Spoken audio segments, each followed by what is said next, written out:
Hi పిల్లలు, ఈరోజు మన కథ పడిపోయిన పాలు అండ్ అనిల్. అనిల్ అనే ఒక చిన్న బాబుండేవాడు. అతనికి ఆడుకోవడం చాలా ఇష్టం, కాని పనులు చేయడం అంతగా ఇష్టం ఉండేది కాదు. ఒకరోజు అతని అమ్మ, అనిల్, ఈ పాలను జాగ్రత్తగా టేబుల్ మీద పెట్టు అంది. అనిల్ బాగా పట్టుకోకుండా గ్లాస్ తీసుకుని నడుస్తూ వస్తున్నాడు. మధ్యలో గ్లాస్ అతని చేతిలోంచి జారి కింద పడిపోయింది. పాలు మొత్తం నేలమీద పడిపోయాయి. అనిల్ ఒక్కసారి భయపడ్డాడు. అమ్మ కోప్పడుతుందేమో అని అనుకున్నాడు. కాసేపు అక్కడే నిలబడి ఉన్నాడు.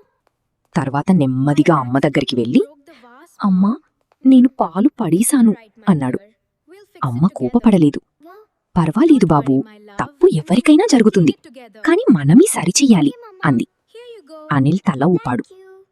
అమ్మతో కలిసి అతనొక గుడ్డ తీసుకుని నీలమీద ఉన్న పాలను తుడవడం మొదలుపెట్టాడు. మెల్లగా మొత్తం శుభ్రం చేశారు. తర్వాత అనిల్ గ్లాస్ని మళ్లీ జాగ్రత్తగా పట్టుకుని టేబుల్ మీద పెట్టాడు. ఈసారి అతను నెమ్మదిగా నడిచాడు. నీతి: తప్పు జరిగినప్పుడు దాన్ని సరిచెయ్యడం నేర్చుకోవాలి.